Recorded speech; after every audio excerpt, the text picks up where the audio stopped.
Everyone, मैं हूँ ऐश्वर्या और वेलकम टू माय चैनल। अगर आप इस चैनल पे नए हैं, ये शक्ल पहली बार देख रहे हैं, तो प्लीज़ मेरे चैनल को सब्सक्राइब करके बेल आइकन दबा देना ताकि आपको सारी वीडियोस की नोटिफिकेशन मिले, आने वाली वीडियोस की।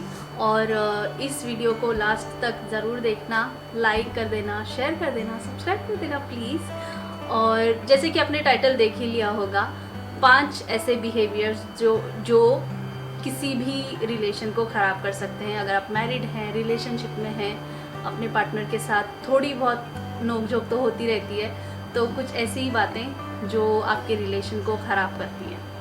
हम सारी लड़कियों में ना बॉलीवुड मूवीज़ को लेके थोड़ा ज़्यादा ही क्रेज़ होता है और हम बहुत कुछ चीज़ें अपने पार्टनर से एक्सपेक्ट करती हैं मूवीज़ देख के कि हमारा पार्टनर हमारे लिए ये कर दे, वो सरप्राइज़ दे दे, ऐसा कुछ कर दे। और जब ऐसा कुछ नहीं होता तब हमें बहुत डिसअपॉइंटमेंट होती है। कई बार सीरियस झगड़े हो जाते हैं, कई बार तो ब्रेकअप्स हो जाते हैं, रिलेशन टूट जाते हैं। जहाँ से भी हमें कोई भी एक्सपेक्टेशन होती है और वैसी हमारे हिसाब से चीज़ें ना हो, तब बहुत बुरा लगता है हमें। और ये मैं सिर्फ लड़कियों के लिए नहीं, लड़कों के लिए भी बोल रही हूँ। बॉलीवुड की ज़्यादातर मूवीज़ में हैप्पी एंडिंग बताते हैं कि भाई सब कुछ हंसी खुशी हो गया और कपल बहुत अच्छे से एक साथ रह रहे हैं। लेकिन रियल लाइफ में, हमारी लाइफ में, नॉर्मल लोगों की बहुत सारे अप्स एंड डाउन्स होते हैं। किसी भी रिलेशनशिप में, कोई भी रिलेशनशिप कोई भी बिल्कुल परफेक्ट है और कपल गोल्स ये वो सब ऐसा कुछ नहीं होता। हर रिलेशनशिप में कुछ ना कुछ बातें होती हैं जो एक दूसरे को समझनी पड़ती हैं। देखते हैं 5 ऐसे कौन से बिहेवियर्स हैं जो किसी भी रिलेशन को ख़राब कर सकते हैं। डिसऑनेस्टी यानी बेईमानी। तो अपने पार्टनर से ऑनेस्ट ना रहना भी रिलेशन को ख़राब कर सकता है। कई बार हम अपने पार्टनर से झूठ बोलते हैं, कुछ चीज़ें छुपाते हैं और वही सेम चीज़ें उसको कहीं और से पता चल जाए तो फाइट्स तो होनी है। वैसे एक बात यहाँ पे बता दूँ कि अपने पार्टनर से ज़्यादातर हमें चीज़ें नहीं छुपानी चाहिए। वैसे तो छुपानी नहीं चाहिए, बट हाँ, अगर आपको लगता है कि कोई चीज़ बता देने से ज़्यादा झगड़ा हो सकता है या सिचुएशन सीरियस हो सकती है तो ठीक है, नहीं बताना। बट जहाँ तक आपको लगता है कि कुछ बातें शेयर करनी चाहिए तो वो सारी बातें आप शेयर किया करें, क्योंकि ऐसा होने से ना एक ट्रांसपेरेंसी रहती है किसी भी रिलेशन में और इजीली एक दूसरे पे ट्रस्ट कर सकते हैं। लेकिन अगर आप हर बात छुपाते हैं, कोई पर्सनल बात है आप छुपाते हो, कोई बहुत सीरियस बात है जो आप छुपाते हो, जो बातें बतानी चाहिए वो शेयर नहीं कर रहे हो और आपके पार्टनर को पता चले कि ये तो आपकी आदत बन चुकी है कि आप कोई भी बात शेयर नहीं करते, उनको इतनी इम्पोर्टेंस नहीं देते, तो एक टाइम के बाद ऐसा रिलेशन टूट ही जाएगा। ये सच है। तो अपना काम, अपने रिलेशंस में ऑनेस्टी से रहें, चीज़ें आसान हो जाएंगी। सेकंड बिहेवियर है कांस्टेंट निटपिकिंग। कांस्टेंट निटपिकिंग मतलब छोटी छोटी बातों को लेकर टोकना या फिर जो चीज़ें इतनी इम्पोर्टेंट है भी नहीं उन चीज़ों को लेके अपने पार्टनर को बार बार नीचा दिखाना या उसको कम फील करवाना। पता है ये बातें मजाक में भी सामने वाले को बहुत हर्ट कर सकती हैं। किसी रिलेशनशिप में ही नहीं, आप फ्रेंड्स में भी अगर किसी का बहुत ज़्यादा मजाक उड़ा रहे हो तो ये बातें शायद उसको हर्ट कर सकती है। तो वो कहते हैं ना कि किसी के भी साथ ऐसा बिहेव करो जैसा आप खुद के साथ होना या करवाना चाहते हो। तो खुद को हमें सामने वाले की जगह रख कर देखना चाहिए कि अगर हम उस जगह होते और कोई हमारा बार बार मजाक बना रहा है या किसी भी छोटी छोटी चीज़ को लेकर हमें टोक रहा है तो हम कैसा फील करेंगे। फॉर एग्ज़ाम्पल, अपने पार्टनर की बार बार कमियां निकालना, उसकी इंसल्ट करना 4 लोगों में और उसको इम्पोर्टेंस ना देना, उसका मजाक उड़ाते रहना हर बार, ये बिल्कुल भी हेल्दी रिलेशन का साइन नहीं है और ना ही ऐसा रिलेशन बहुत लंबे टाइम तक चल पाएगा। कभी ना कभी वो सामने वाला इंसान तंग आके वो रिलेशन एंड कर देगा या फिर उस रिलेशन में काफ़ी ज़्यादा बस एक ही बॉस बन के रह जाएगा और एक दब के और हमेशा कुछ ना कुछ सहन करता रहेगा। तो ये अगर आपके रिलेशन में हो रहा है या किसी भी आपके जानने वाले के रिलेशन में हो रहा है तो उनको ये ज़रूर बताना कि ये चीज़ बिल्कुल भी एक्सेप्टेबल नहीं है।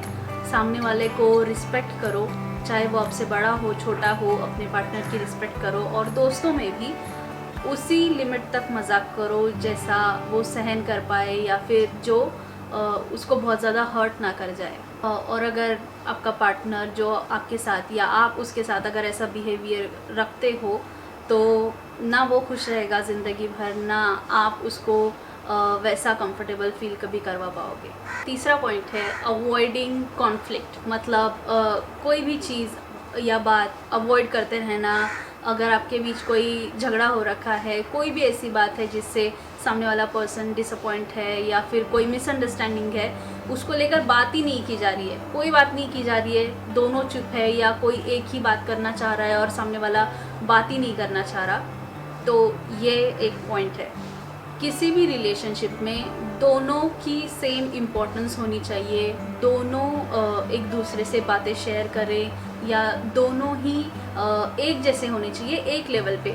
कोई एक बॉस बना बैठा है और बस ऑर्डर झाड़ते रहता है, और कोई एक बस उसको फॉलो किए जा रहा है क्योंकि वो उस रिलेशन में रहना चाहता है, उसको जाने नहीं देना चाहता, तो ये बिल्कुल भी अच्छा नहीं है। एक चीज़ को लेके दोनों का पॉइंट ऑफ व्यू सिमिलर होना चाहिए या इम्पोर्टेंट होना चाहिए। ऐसा नहीं कि कोई एक ही अपनी बात मनवाया जा रहा है और दूसरा बस फॉलो किए जा रहा है। तो फोर्थ पॉइंट है letting your fun time take a back seat, मतलब अपने फन टाइम को या फिर अपने रोमांटिक टाइम को उतनी इम्पोर्टेंस ना देना या सेकेंडरी लेना कि अरे छोड़ना, क्या इतना इम्पोर्टेंट नहीं है। दो लोग अगर हमेशा अपने अपने कामों में बिज़ी होते हैं तो ऑब्वियसली एक दूसरे को ज़्यादा टाइम नहीं दे पाते होंगे, लेकिन अगर ये सेम चीज़ बार बार हो रही है तो वो रिलेशन बिगड़ेगा ही। तो अपने रिलेशन का फ़न टाइम यानी रोमांटिक टाइम, जहाँ आप कहीं घूमने जाओ या एक दूसरे के साथ थोड़ा टाइम स्पेंड करो। अगर आपको एक दूसरे के साथ टाइम स्पेंड करने के लिए टाइम ही नहीं है या उतना इम्पोर्टेंट आप नहीं समझते, तो मैं आपको बता दूँ, याद करना वो टाइम जब नया नया ये सब शुरू हुआ था, नया नया रिलेशन या नई फ्रेंडशिप, जब आप एक दूसरे को डेट करते थे, तब आपको कैसा लगता था, आप एक दूसरे से कितना बात करना चाहते होंगे, या फिर बार बार फ़ोन चेक करेंगे कि मैसेज आया क्या, कॉल आया क्या। ये सारा टाइम याद करके अगर आपको फिर भी मन नहीं हो रहा तो वो रिलेशन भी ज़्यादा नहीं टिकेगा। वो एक नयापन होता है ना रिलेशन में, वो हमेशा रहना ज़रूरी है। एक दूसरे को उतना समझना ज़रूरी है, एक दूसरे को स्पेशल टाइम पे स्पेशल फील करवाना ज़रूरी है। तो अगर ये बातें आपके रिलेशन में नहीं हैं तो डाल दो।